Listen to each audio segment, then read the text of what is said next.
In a letter to the church of Corinth, St. Paul said that if there is no resurrection from the dead, then not even Christ has been raised. And if Christ has not been raised, then our preaching is useless, and so is your faith.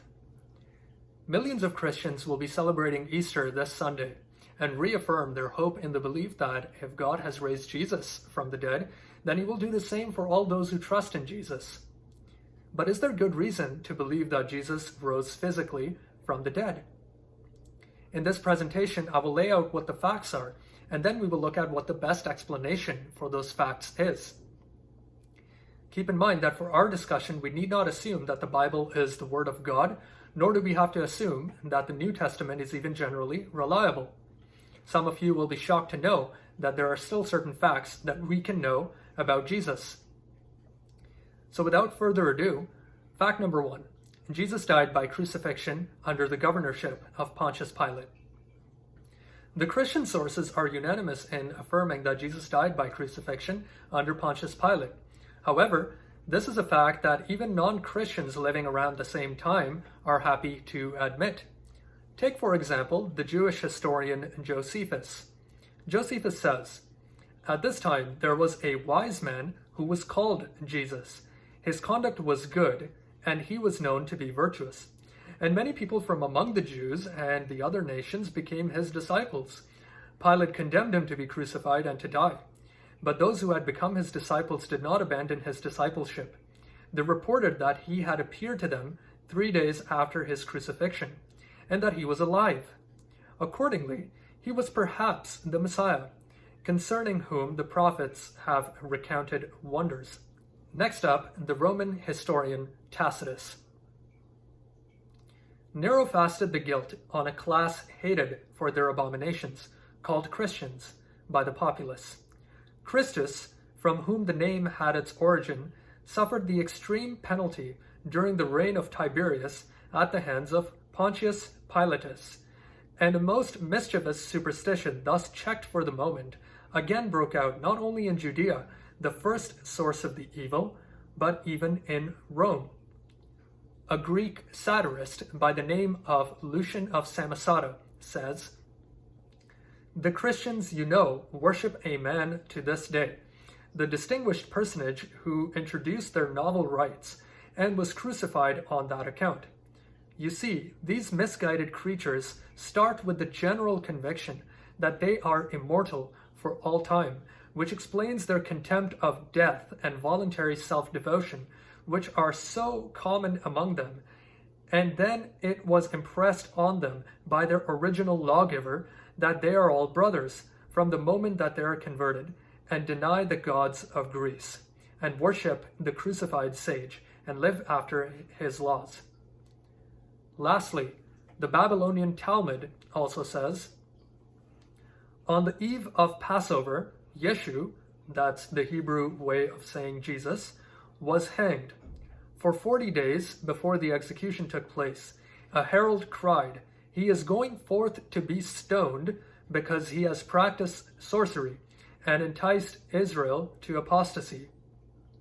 These and many other sources have even convinced non-Christian contemporary scholars to admit that Jesus' death by crucifixion under Pontius Pilate is non-controversial.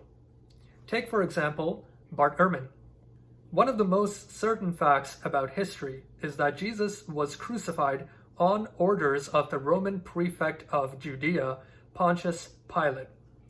Paula Fredrickson, "The single most solid fact about Jesus' life is his death. He was executed by the Roman prefect Pilate on or around Passover in the manner Rome reserved particularly for political insurrectionists, namely crucifixion." Gerd Ludemann, "Jesus' death as a consequence of crucifixion is indisputable." Fact number 2. Soon after his burial, Jesus' tomb was found empty. The story about Jesus' burial by Joseph of Arimathea, a member of the Jewish Sanhedrin which condemned Jesus to death, lends itself as a piece of evidence for the empty tomb. In 1 Thessalonians chapter 2, verses 14 to 15, we see that the early Christians placed the blame of the death of Jesus on the Jews. How interesting then that all four Gospels list Joseph of Arimathea as the one who honors Jesus at the end by giving him a place of burial in his family tomb. This fulfills the criterion of embarrassment, which is that an author is unlikely to invent details that are embarrassing to them. Given that Jesus was buried in a tomb of a prominent member of society, means that the location of the tomb would have been known to both Jew and Christian alike. Thus, the Christians could not proclaim that Jesus' tomb is empty to such an audience if the tomb was not in fact empty.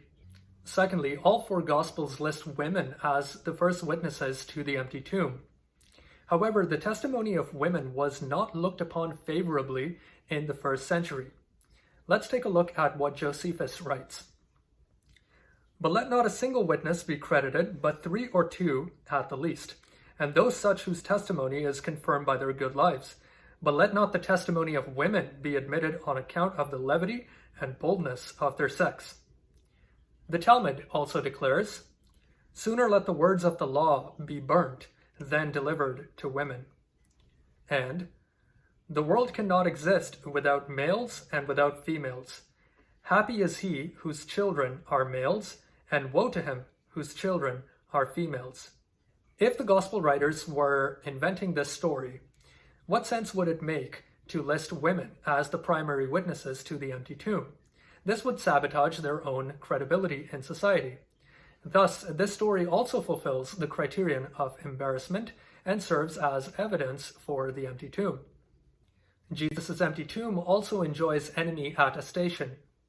In the Gospel according to Matthew, Matthew is responding to an early Jewish polemic against the Christian proclamation of the empty tomb.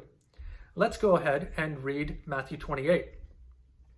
It says, while they were going, behold, some of the guard went into the city and told the chief priests all that had taken place. And when they had assembled with the elders and taken counsel, they gave a sufficient sum of money to the soldiers and said, tell people his disciples came by night and stole him away while we were asleep. And if this comes to the governor's ears, we will satisfy him and keep you out of trouble. So they took the money and did as they were directed. And this story has been spread among the Jews to this day. So when the Christians proclaimed that the tomb of Jesus is empty, those in opposition responded by saying it is empty because the disciples stole away the body. Now, what needs to be acknowledged here is that even this alternative explanation concedes to the fact of the empty tomb. For this and many other reasons, most scholars agree that soon after his burial, Jesus' tomb was found empty. Take, for example, the scholar Jakob Kramer, who says, by far, most exegetes hold firmly to the reliability of the biblical statements about the empty tomb. New Testament critic D.H. Van Dalen says, nevertheless, it would be extremely difficult to object to the grave story on purely historical grounds. Even if we assume that it served the purpose of checking an incipient grave cult, that would not explain how the story arose in the first place. Fact number 3. Jesus' followers claim to have seen appearances of Jesus after his resurrection. The earliest record of what first century Christians believed is found in a creed that Paul quotes in his letter to the church of Corinth. This creed is something that Paul probably received upon his own conversion from earlier Christians. The creed lists a number of individuals to whom Jesus appeared after his resurrection. Let's go ahead and read the passage. Paul says, for I delivered to you as of first importance what I also received. Now here's where he quotes the creed. That Christ died for our sins in accordance with the scriptures, that he was buried, that he was raised on the third day in accordance with the scriptures, and that he appeared to Cephas, that's the Aramaic name for Peter, then to the 12. Then he appeared to more than 500 brothers at one time. Paul is writing around AD 55, which is 25 years after the crucifixion of Jesus, so he adds parenthetically, most of whom are still alive, though some have fallen asleep. Then he appeared to James, then to all the apostles. Now the original would have ended here, but since Jesus also appeared to Paul, Paul adds, last of all, as to one untimely born, he appeared also to me. Here's the scholarly consensus on the creed. Gerd Ludemann The elements in the tradition are to be dated to the first 2 years after the crucifixion of Jesus. Ulrich Wilkins, the creed indubitably goes back to the oldest phase of all in the history of primitive Christianity. Pinchas Lapid, a Jewish scholar, says that the creed may be considered a statement of eyewitnesses. Lastly, James D.G. Dunn says this tradition, we can be entirely confident, was formulated as tradition within months of Jesus' death. Notice that the earliest Christians not only proclaimed the death, burial, and resurrection of Jesus, but also his post-mortem appearances. We can be sure that these teachings are not the result of later legendary development. Interestingly, the creed lists James and Paul among the eyewitnesses to Jesus' resurrection. It is interesting because gospel narratives list James to be among skeptics who did not believe in Jesus' claims.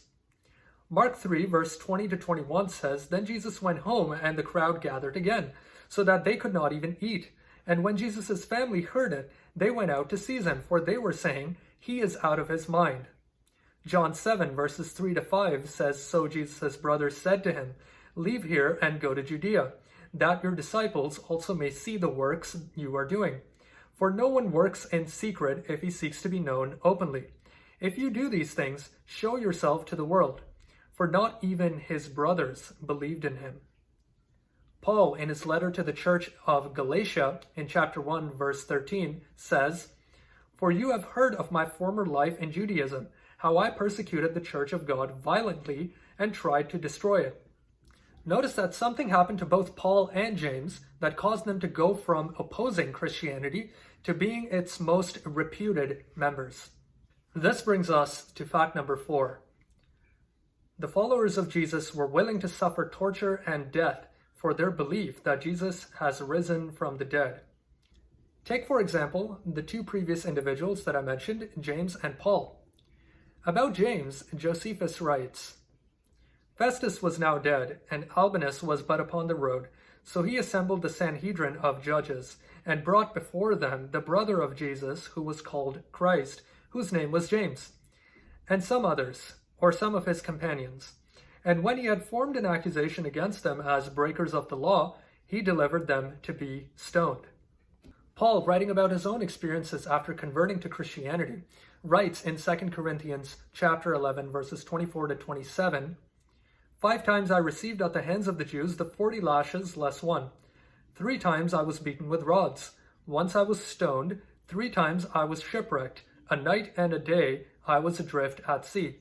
On frequent journeys, in danger from rivers, danger from robbers, danger from my own people, danger from Gentiles, danger in the city, danger in the wilderness, danger at sea, danger from false brothers, in toil and hardship, through many a sleepless night, in hunger and thirst, often without food, in cold and exposure."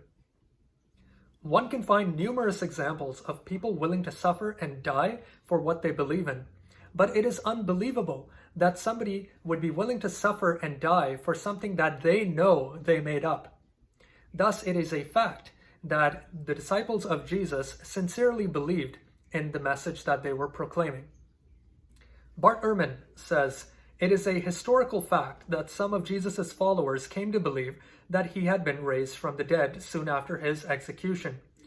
Paula Fredrickson, I know in their own terms what they saw was the raised Jesus. I'm not saying that they really did see the raised Jesus. I wasn't there. I don't know what they saw, but I do know, as a historian, they must have seen something." Paula Fredrickson says that the disciples must have seen something because in order to convince them to start Christianity, their experience would have to be something very extraordinary. But the question remains, what serves as the best explanation for what they saw? Let's review the facts before considering what the best explanation of the facts is. Number 1, Jesus died by crucifixion under Pontius Pilate. Number 2, Jesus' tomb was soon found empty. Number 3, Jesus' followers claimed to have seen the risen Jesus, and the followers included James, a skeptic, and Paul, who was an enemy. And lastly, number 4, Jesus' disciples proved their sincerity through their willingness to suffer and die for what they saw. Now let's consider what the best explanation of the facts is. Ask yourself, what could convince these Jewish believers in Jesus that the Messiah that was publicly humiliated on a cross is the risen Lord of glory? They can't be getting this belief from the surrounding Judaism because Jews had no concept of a dying and rising Messiah. Nor can they be getting it from paganism because the pagans did not believe that God could subject himself to such humiliation. So what explanation best fits the facts and explains the rise of early Christianity? I will go through the candidate explanations in a separate video, but the best explanation is the one that the early Christians gave, namely that on the first Easter, a miracle occurred and God raised Jesus from the dead. I will conclude this video with the words of New Testament scholar N.T. Wright. He says, "That is why, as an historian, I cannot explain the rise of early Christianity unless Jesus rose again, leaving an empty tomb behind him. If God exists, then that explanation cannot be ruled out. And if Jesus rose from the dead, then it might be a good idea to listen to what he has to say." I hope you enjoyed this video. I will see you in the next one, and I wish everyone a happy Easter.